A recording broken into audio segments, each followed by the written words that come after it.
Let's define American Marxism. What is it and how does it differ from sort of traditional Marxism that you might find in Capital or something that Marx wrote himself? That is a great question. I call it American Marxism because it's the Americanization of Marxism. Now, you don't see Joe Biden nationalizing buildings, walking around like Hugo Chavez did and say, see that building? That's now ours, that sort of thing. This is the Americanization of Marxism and the fundamentals. And I explain this in the first chapter. The oppressed and the oppressor, class warfare, you hear it come from Biden and the Democrats all the time. The rich and the poor, like the proletariat and the bourgeoisie. They go on about class warfare, caste systems they talk about. So they borrow heavily from Marx. They borrow heavily specifically from the Communist Manifesto. And you know Marx wrote, and Engels, a lot more than that. And the way that they talk and they think, they didn't just make this up. The war on American history.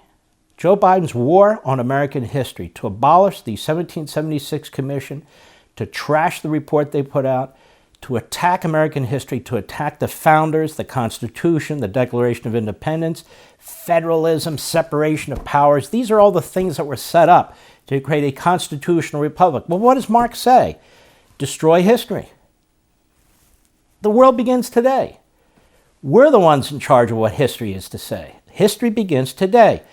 There is no good society unless it's a communist society. He even rejected socialists. He hated socialists because he felt they were halfway communists and they were interfering with the Grand Revolution. You know, when Lenin finally took over, he said, now what do we do?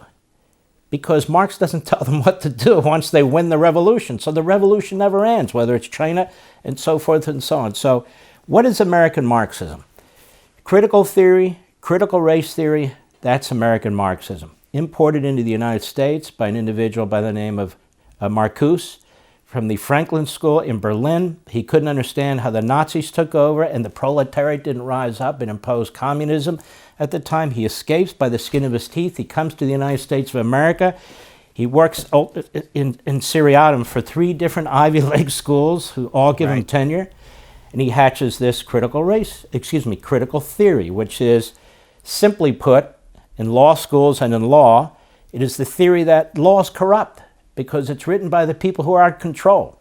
So the victims, the minorities and so forth, they have to live in this suppressed society because the laws are written by the powerful. The laws are written by the dominant people.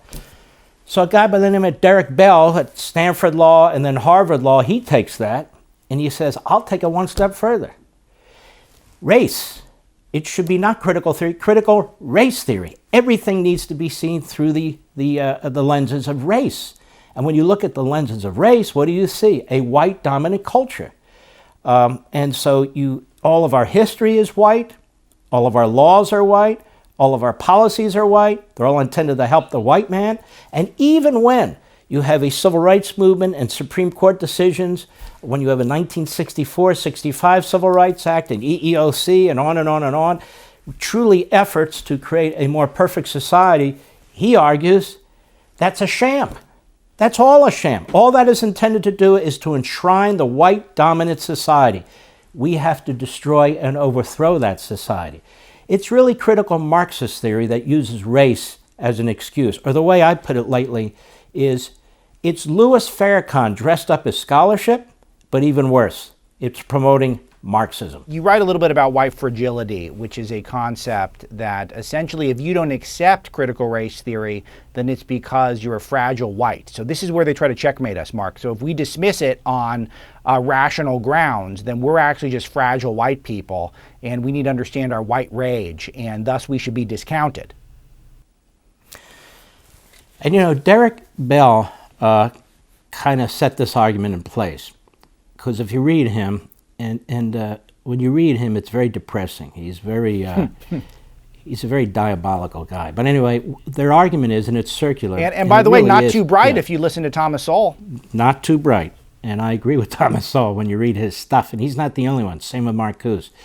But their argument is this, that if you're white, you have no say in this.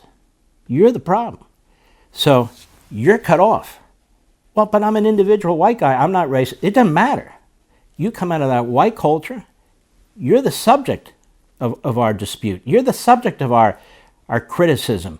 So you don't have the experience that I do, so I'm not going to even engage you in discussion. That's why they do not believe in free speech. That's why they do not believe in freedom and competition of ideas and so forth. So they close the door. They have that figured out.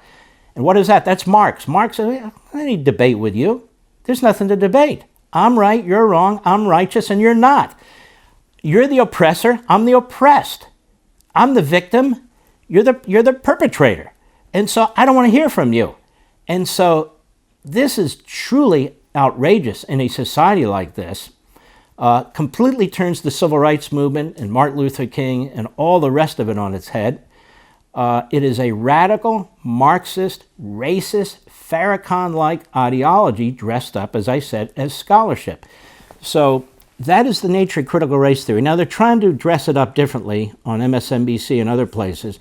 Oh, it has nothing to do with Marx. And they bring this guy Kendi in and so forth. First of all, this guy, for all his yammering, has made millions off this ideology. So much for his Marxism. But he didn't invent it. I don't give a damn what he has to say. As for white fragility, isn't it amazing of a white woman writing about white fragility? I mean, these self-hating individuals who are truly, when you get to the bottom of it, absolutely nuts. And they're given these platforms and people buy their books and so forth. The fact is that it's not about white fragility. I don't know. Do you walk around and saying, I'm white, I'm white, I'm white? It doesn't even enter your head, does it? No, that's the whole point is I don't think about it at all. Yeah. No, nobody does. And so what they're learning is there is no white fragility. People are standing up, all races, all backgrounds, all colors, and they're saying, you know what? You people are full of S, and we're going to push back. And I think now that they've crossed the red line into our elementary schools and that they're affecting people's lives personally, whether it's at the workplace, whether it's their kids, whether it's their economic ability, that is to survive, I think they've made a huge mistake, and it's up to us to take advantage of it.